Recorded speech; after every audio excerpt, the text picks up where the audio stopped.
वालेकुम। अच्छा जी, अब नेक्स्ट हम स्टार्ट करने लगे हैं हमारा एड्रिनल का मेन चीज़। ठीक है, हमने पढ़ा कि एड्रिनल ग्लैंड। ठीक है, एड्रिनल ग्लैंड के जो पार्ट था मेडुला का वो हमने डिजीज़ पढ़ ली थी। आज हमारा सिर्फ टॉपिक है एड्रिनल कॉर्टेक्स। एड्रिनल कॉर्टेक्स में से मैंने आपको 3 बताए थे। इसमें हमने कहा था कि एड्रिनल कॉर्टेक्स की हाइपर फंक्शनिंग हो सकती है और हाइपो फंक्शनिंग भी हो सकती है। हमने पढ़ना है हाइपर फंक्शनिंग। हाइपर फंक्शनिंग में मैंने आपको बताया था 3 चीज़ें डिवाइड किया था कि इसमें हम पढ़ेंगे हाइपर कोर्टिसोलिज्म। ठीक है, और हाइपर जो था अल्डोस्टेरोनिज्म पढ़ना था, एक ये पढ़ना था टॉपिक, और इसके अलावा था एडिनोजेनिटल सिंड्रोम। अच्छा, एडिनोजेनिटल सिंड्रोम जो है वो सिर्फ रीड करना है, आप ये खुद करेंगे ये वाला। ठीक है, रीड करना है आपने जस्ट इसको, बाकी कुछ नहीं करना है, बल्कि इसमें कुछ आता भी नहीं है। हम जो पढ़ेंगे मेन वो हाइपर अल्डोस्टेरोनिज्म और हाइपर कोर्टिसोलिज्म। पहले हम चलते हैं हाइपर कोर्टिसोलिज्म की तरफ। अब हाइपर कोर्टिसोलिज्म का मतलब ये है कि कोर्टिसोल का लेवल बढ़ गया। अच्छा, कोर्टिसोल का, और इसने कौन से पार्ट को स्टिमुलेट किया है? इसने पार्ट स्टिमुलेट किया है जूना फैसिकुलेटा। ठीक है, उसको स्टिमुलेट किया जो कि दरमियान वाला था, जो 70% था। अच्छा, अब हम पहले समझ लें एक बात कि कैसे आते हैं, किस तरह स्टिमुलेशन होती है। सबसे पहले आ गया हाइपोथैलेमस। ठीक है, ऊपर आ गया हाइपोथैलेमस। हाइपोथैलेमस की बात होंगे पिट्यूटरी ग्लैंड, हमने यही किया था। तो ऊपर से हाइपोथैलेमस से रिलीज़ होगा क्या? CRH, corticotrophic releasing hormone. ये आके स्टिमुलेट करेगा एंटीरियर पिट्यूटरी को, और एंटीरियर पिट्यूटरी से क्या निकलेगा? निकलेगा ACTH, एडिनोकोर्टिकोट्रोफिक हार्मोन। ठीक है, ये निकल गया। इस ACTH ने आके जो हमारा ये ग्लैंड था, ठीक है, इसका जोना फैसिकुलेटस जो जोन था उसको स्टिमुलेट किया। स्टिमुलेट करने के बाद इसने क्या प्रोड्यूस किया? हार्मोन्स। और कौन सा हार्मोन? कोर्टिसोल। कोर्टिसोल से प्रोड्यूस किया। मीन इसने कौन से ग्लूकोकॉर्टिकॉइड प्रोड्यूस करने हैं। अगर फिर आप भूल जाएंगे इसको, कॉजेज हम बात करेंगे तो 2 में डिवाइड करते हैं पहले। ठीक है, 2 में डिवाइड इस तरह किया है कि एक हम करते हैं एंडोजिनस, मेन बॉडी के अंदर कोई कुछ ऐसा हुआ है जिसकी वजह से जो है कोर्टिसोल लेवल बढ़ गया है। दूसरा हम कहते हैं एक्सोजिनस। एक्सोजिनस या फिर हम कहते हैं आइट्रोजेनिक। आइट्रोजेनिक इसलिए कहते हैं कि बाहर से कुछ लोगों को कोर्टिसोल की ना टैबलेट्स दी जाती हैं ताकि ग्लूकोकोर्टिकोइड जो लेवल है वो बॉडी में मेंटेन रहे, या फिर इस तरह की टैबलेट्स खा लेते हैं। टैबलेट्स खाते हैं, डॉक्टर देते हैं, इसलिए हम कहते हैं इसे आइट्रोजेनिक। ठीक है, एक और बात कि अगर इन दोनों को हम कंपेयर करें तो इन दोनों में से मोस्ट कॉमन जो है वो ये है। मीन ज़्यादा केसेज होते हैं वो इसी के होते हैं, एक्सोजिनस के होते हैं। ये आपका MCQs भी है। ये बात समझ आ गई है कि इन दोनों को कंपेयर करें तो ये ज़्यादा मोस्ट कॉमन है। ठीक है, इसके बाद अगर हम एंडोजिनस की बात करें, एंडोजिनस में आपने ना इसको फिर से इसको 3 में डिवाइड कर देना है। अच्छा, अब आपने सोचना है कि बॉडी के अंदर ऐसा क्या क्या हो सकता है कि कोर्टिसोल लेवल बढ़ जाए। तो सबसे पहले तो आपके माइंड में आएगा कि जो सबसे पहले यहाँ से सिंथेसाइज हो रहा था पिट्यूटरी ग्लैंड से, जो ACTH प्रोड्यूस हो रहा था उसकी वजह से ज़्यादा हो जाए। और ये भी हो सकता है कि CRH ज़्यादा प्रोड्यूस हो, कि हाइपोथैलेमस जो है वो CRH ज़्यादा प्रोड्यूस। जो मेन मसला होता है वो ये होता है कि pituitary gland, anterior pituitary gland से ये प्रोड्यूस ज़्यादा हो रहा है, ये प्रोड्यूस करके ये जाकर स्टिमुलेट कर रहा होता है। अब इसने जाकर स्टिमुलेट करना है ऑर्गन तो एज अ होल करेगा, मेन इसका हाइपरप्लेजिया हो जाएगा। ठीक है, इसने जाकर किसी स्पेसिफिक टिश्यूज़ को स्टिमुलेट नहीं करना है, एज अ होल करना है। एज अ होल करेगा तो कोर्टिसोल रिलीज होगा। आपको इस बात की समझ आ गई होगी। तो एंडोजेनिस में सबसे पहले कौन सी कॉज हो गई है? प्राइमरी। ठीक है, हाइपोथैलेमिक पिट्यूटरी डिजीज़। ठीक है, कि वो जो है ना वो CRH ज़्यादा भी हो सकता है, मेन हाइपोथैलेमिक का प्रॉब्लम भी हो सकता है, वो ACTH प्रॉब्लम भी हो सकता है, लेकिन इसको उन्होंने कह दिया प्राइमरी। आपकी बुक में नाम यूज़ किया प्राइमरी, हालांकि हम पहले जब कहते थे सेकेंडरी कहते थे, इसमें अपने प्राइमरी कहना है इसको। सेकंड जो कॉज होगी इसकी क्या हो सकती है? अब जाहिर सी बात है हम एक और वजह कह सकते हैं कि ये खुद से ही प्रोड्यूस करे। तो आप खुद सोचें, एक ग्लैंड खुद सर हो जाए तो खुद सर होने की वजह से उसमें क्या प्रॉब्लम आएगी कि उसका खुद ब खुद वो प्रोड्यूस करना शुरू हो जाएगा। तो उसका कार्सिनोमा, कोई भी कार्सिनोमा हो सकता है, कोई भी एडिनोमा हो सकता है, कोई भी हाइपरप्लेजिया हो सकता है। ठीक है, खुद ब खुद हाइपरप्लेजिया भी उसका हो सकता है। अब इस केस में क्या होगा कि हम इसे कहेंगे प्राइमरी एडिनल न्यूप्लाज्म। सेकंड ये कॉज होगी हमारी। ठीक है, अच्छा, थर्ड कौन सी होती है? अब थर्ड आप सोच रहे होंगे अब कौन सी आएगी? थर्ड आती है एक्टोपिक। अब एक्टोपी क्या होते हैं? एक्चुअली बॉडी के अंदर जब डिफरेंट कैंसर होते हैं, जैसे हम बात कर लें स्मॉल सेल लंग कैंसर हो गया, कार्सिनोइड कैंसर हो गया, ठीक है। इसके अलावा मेडुलरी कार्सिनोमा ऑफ थायराइड जब था तभी मैंने बताया था कि उसमें ACTH जो है ना वो रिलीज़ होता है, ठीक है। और इसके अलावा कुछ पैनट्स वगैरह होते हैं उसमें भी रिलीज़ होता है ACTH, ठीक है। और बहुत से ग्लैंड्स भी हैं जहाँ पे रिलीज़ होता है। इसकी वजह से जो बाहर से किसी और टिश्यू से, अब इन दोनों का आपस में ताल्लुक़ नहीं है, बाहर से ACTH कहीं से आ गया है, उसने जाके ग्लैंड को स्टिमुलेट करना है, ये ग्लैंड को स्टिमुलेट करेगा तब भी तो एक ही बात है ना कि इसने हाइपरप्लेजिया ही करवाना है। इसी तरह से आपके कुछ ऐसे ट्यूमर्स भी होते हैं बॉडी के अंदर, जैसे न्यूरो एंडोक्राइन ट्यूमर हो गए, वो CRH भी रिलीज़ करते हैं, जो हाइपोथैलेमस रिलीज़ कर रहा था वो भी रिलीज़ कर सकते हैं, ठीक है।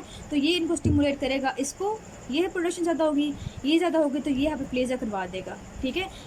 मैंने आपसे कह दिया कि इन दोनों में अगर हम बात करें तो मोस्ट कॉमन ये है, लेकिन अगर हम एंडोजीनस की बात करें कि एंडोजीनस में मोस्ट कॉमन कौन सा, तो आपके माइंड में क्या आना चाहिए? आपके माइंड में ये आना चाहिए कि सबसे मोस्ट कॉमन ये होता है, तकरीबन 70% केसेस जो है इसके होते हैं। अगर आपका MCQs आए, which of the following is the most common endogenous cause of hypercortisolism, then it is primary hypothalamic pituitary disease, ठीक है। ये हो गया। उसके बाद अब आपको क्लासिफिकेशन अच्छे से याद होगी किस कॉज की अकॉर्डिंग, और किस में क्या होगा कि इसने अगर ये रिलीज ज़्यादा करेगा तो हाइपरप्लेजिया होगा, इसका न्यूप्लाज्म होगा तो ग्लैंड के अंदर क्या होगा? एडिनोमा हो सकता है, कार्सिनोमा हो सकता है, हाइपरप्लेजिया हो सकता है। अगर एक टॉपिक ACTH आएगा तब भी हाइपरप्लेजिया ही होगा। तीन दोबारा आपको रिवाइज करवा देती हूँ, एक दफ़ा अच्छे से करवा देती हूँ। ये देखें यहाँ पे उन्होंने 4 कासेस लिखी हुई हैं। एक लिखी हुई है कि पिट्यूटरी ग्लैंड से हो, ठीक है। पिट्यूटरी कुशी सिंड्रोम, कई बताती हूँ कुशी सिंड्रोम कब कहते हैं, ये क्या कहते हैं, क्यों इतना कंफ्यूज करते हैं सिंड्रोम और डिजीज़ में। आगे एडिनल कुशिंग सिंड्रोम का मतलब ये है कि यहाँ से कोई एडिनोमा हो गया, कोई ट्यूमर हो गया है, या फिर इसका हाइपरप्लेजिया हो गया, या फिर कार्सिनोमा हो गया। 3 चीज़ें ही पड़ी हैं, तो ये एडिनल की वजह से है, तो इसमें हमने कहा एडिनल कुशिंग सिंड्रोम। थर्ड चीज़ मैं बताई थी आपको कि स्मॉल सेल लंग कैंसर की वजह से अगर बाहर से कोई ACTH प्रोड्यूस हो जाए तो ACTH आके एडिनल का हाइपरप्लेजिया करवा देगा, और इसकी वजह से भी हाइपरप्लेजिया ही होगा। इसमें भी हाइपरप्लेजिया, इसमें हाइपरप्लेजिया। थर्ड, अब ये बात याद रखनी है कि अगर बाहर से कोई एक्सोजीनस ग्लूकोकोइड ले रहा है, खा रहा है, तो क्या होगा? बाहर से कोर्टिसोल आ गया। जब बाहर से कोर्टिसोल लेवल आएगा, बाहर से ग्लूकोकोर्टिकोइड हम ले रहे हैं, ठीक है, तो बॉडी में क्या होगा? बॉडी में ग्लूकोकोर्टिकोइड का लेवल बढ़ जाएगा। जैसे ग्लूकोकोर्टिकोइड का लेवल बढ़ेगा बॉडी के अंदर, इसमें जाके कहना है स्टिमुलस देना है पिट्यूटरी को कि ACTH कम प्रोड्यूस करो, बहुत ज़्यादा कोर्टिसोल लेवल बॉडी में हो गया है। ACTH होगा कम प्रोड्यूस, ये कम प्रोड्यूस होगा तो इसने जाके क्या करना है? जब कम प्रोड्यूस होगा तो ये जो सेल्स हैं, ये खुद मेन एड्रिनल के जो सेल्स हैं वो प्रोड्यूस नहीं करेंगे, कोर्टिसोल प्रोड्यूस नहीं करेंगे, तो वो इन्वॉल्यूट हो जाएंगे, मीन वो रिग्रेस कर जाएंगे, मीन वो साइज में छोटे हो जाएंगे, एड्रिनल की ग्लैंड की एट्रोफी हो जाएगी। ये बात समझ आ गई है? बाकी सब में उसका हाइपरप्लेजिया हो रहा था, लेकिन इसमें जो है इसकी एट्रोफी हो जाएगी। ये अपनी बात याद रखनी है, ग्लैंड की चेंजेस क्या आती हैं इसके अंदर। ये सारी की सारी कॉजेज पड़ी हैं हाइपरकोर्टिसोलिज्म, और हाइपरकोर्टिसोलिज्म को क्या कहते हैं? एक बहुत अच्छा सा नाम है, इसे कहते हैं कुशिंग सिंड्रोम। अच्छा, अब कुशिंग सिंड्रोम क्या होता है, कुशिंग डिजीज़ क्या होती है, इसके बारे में ना जो बहुत ज़्यादा कंफ्यूजन रहती है बच्चों को। अब ये बात है कि कुशिंग सिंड्रोम क्या चीज़ होती है। कुशिंग सिंड्रोम का मतलब है कि हाइपरकोर्टिसोलिज्म एक मेन टर्म आ गया, बॉडी में किसी भी वजह से कोर्टिसोल लेवल बढ़ जाए, हाइपरकोर्टिसोलिज्म हो जाए, उसे हम कहेंगे कुशिंग सिंड्रोम, ठीक है। अच्छा, अब कुशिंग डिजीज़ कब कहते हैं? इसमें सिर्फ एक स्पेसिफिक चीज़ है कि अगर जो है ना कोर्टिसोल लेवल बढ़ रहा है, किसकी वजह से? प्राइमरी पिट्यूटरी हाइपोथैलेमिक पिट्यूटरी से, अगर ठीक है पिट्यूटरी ग्लैंड से मेनली जो है ना अगर प्रोड्यूस हो रहा है, तो इसी हम कहते हैं कुशिंग डिजीज़, ठीक है। ये क्या हो जाएगा? कुशिंग डिजीज़ हो जाएगा, सही है।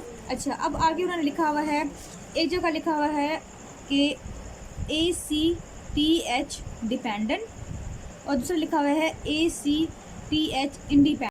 तो अब उन्होंने सिंड्रोम को, कुशिंग सिंड्रोम को ही 2 में डिवाइड कर दिया है, ठीक है।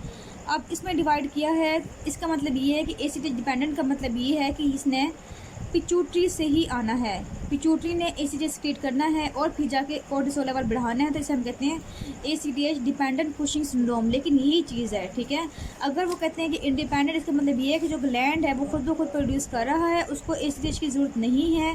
इसका मतलब ये है कि हमने जो टाइप पढ़ी थी प्राइमरी एड्रेनल न्यूप्लाज्म्स वाली, तो वो इसके अंदर आएगी, ठीक है। ये इंडिपेंडेंट की समझ आ गई। कुशिंग डिजीज़ की समझ आ गई होगी आपको। सिंड्रोम एक बड़ा टर्म है और कुशिंग डिजीज़ जो है वो इसके अंदर आती है, और ये जो है ये कुशिंग डिजीज़ है। पहले हम देख लेते हैं इसका सिनेरियो। हम जो पढ़े हैं कुशिंग सिंड्रोम, ठीक है। अब देखते हैं हम क्या क्या पूछते हैं वो। A 35-year-old female presented in outdoor department of medicine with acne। उसको एक तो एक्नी है, सेकंड उसको हाइपरटेंशन है, थर्ड उसको ट्रंकल ओबेसिटी है, ठीक है, वो यहाँ से मोटी है। उसके बाद उससे हाइपरग्लाइसीमिया है, ठीक है, उसका ग्लूकोज लेवल बहुत ज़्यादा बढ़ गया है, और उसका high serum cortisol and low serum ACTH। Cortisol level ज़्यादा है उसका, ठीक है, और उसका जो है सीरम में ACTH कम है, ठीक है। कोर्टिसोल लेवल ज़्यादा है, सीरम ACTH कम है। इसका मतलब ये कि फीडबैक से ACTH कम हो गया। इसका मतलब ये है कि इसकी कॉज कहाँ पे है, एड्रिनल ग्लैंड में प्रॉब्लम है। Her ultrasound show slightly thicken adrenal cortex, ठीक है। तो उसके जो थिकन मार्जिन थे वो थोड़े से स्लाइटली क्या हुए हैं, थिकन हो गए हैं। कोई भी ऐसी वजह थी जिसकी वजह से उसका हाइपरप्लेजिया हो गया है।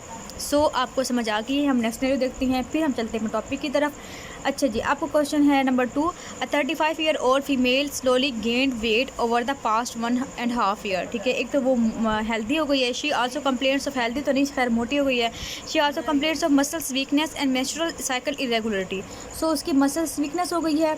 एक और पॉइंट हमें ऐड हो गया है, मेंस्ट्रुअल इरेगुलरिटीज़ हो गई है। On examination her face is swollen, उसका जो फेस है वो बहुत ज़्यादा मोटा सा हो गया है। देयर ट्रंकल ओबेसिटी, फिर ट्रंकल ओबेसिटी रिपीट हो गया है, और ये इंपॉर्टेंट है ये वाला।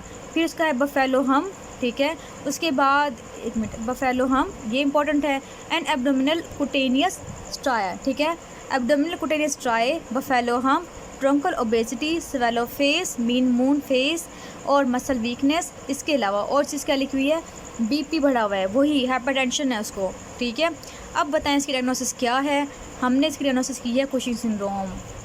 नेक्स्ट आपका क्वेश्चन नंबर लास्ट देखते हैं। 32-year-old female patient present with real disturbance hirsutism and moon faces, ठीक है।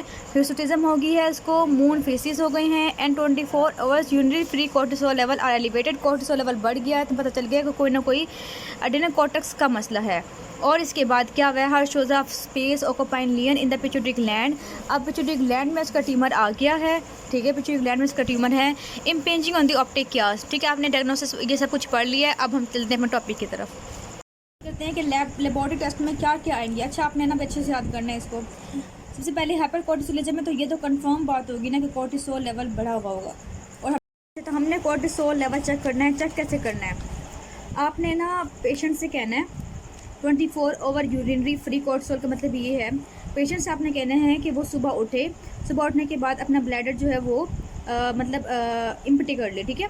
उसने कर लिया सुबह उठ के, उसके बाद उसके अगले 24 घंटों में, ठीक है, 24 घंटों में उसने क्या करना है कि यूरिन को कलेक्ट करना है। जब जब वो यूरिन एक्सक्रीट करने जाएगा वॉशरूम में, ठीक है, 24 आवर्स के लिए वो यूरिन को कलेक्ट करता रहेगा एक कंटेनर के अंदर थोड़ा थोड़ा करके, ठीक है। उसमें हमने कोर्टिसोल लेवल चेक कर लेना होता है। इस टेस्ट का मतलब ये है। या फिर हम लेट नाइट जो है ना स्लैवरिक कोर्टिसोल लेवल भी देख सकते हैं, लेकिन मेनली जो करते होते हैं वो यही करते होते हैं, ठीक है, कोर्टिसोल लेवल चेक करने के लिए।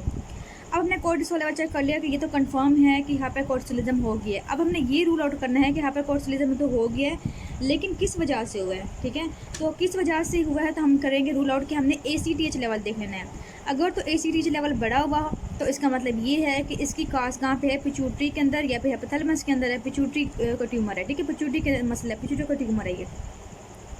अगर ACTH जो है ठीक है, ये कम है और कोर्टिसोल लेवल ज़्यादा है, इसका मतलब ये है कि ये प्राइमरी किसका मसला है, एड्रिनल ग्लैंड का मसला है। एड्रिनल ग्लैंड के अंदर कोई ट्यूमर है या एड्रिनल ग्लैंड के अंदर कोई भी कार्सिनोमा है या फिर एडिनोमा है, ठीक है।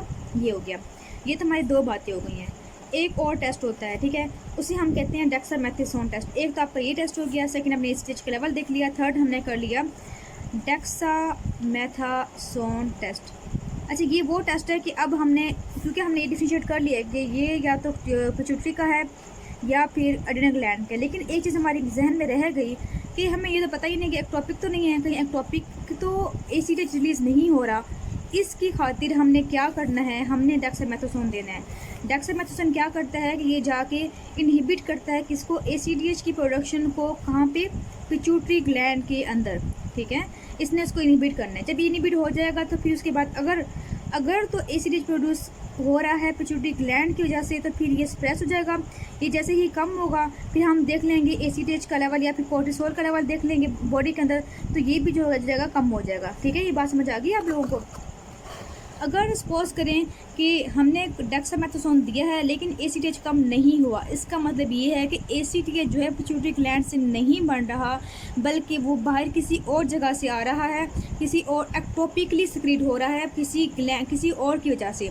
अब वो क्या होगा, वो फिर हमने सीटी स्कैन करना है, फिर हमने, ठीक है, सीटी स्कैन करके देखना है बॉडी के अंदर, और हमने पूरी बॉडी का एमआरआई करवा लेना है। एमआरआई से में रूल आउट हो जाएगा कि अगर इसके अलावा कोई ट्यूमर वगैरह है, कोई लंग का ट्यूमर है, कोई कहीं और का ट्यूमर है, तो उसकी वो में शो हो जाए, ठीक है। तो ये आपके टेस्ट हैं, ये बहुत ज़्यादा इंपॉर्टेंट है आपके डायग्नोसिस के लिए भी, आपके एमसीक्यूज़ के लिए भी, आपके यूक्यूज़ के लिए भी, ठीक है। तो आपने ये टेस्ट जो है ना वो लास्ट में 5 लिखने होते हैं इसके अंदर।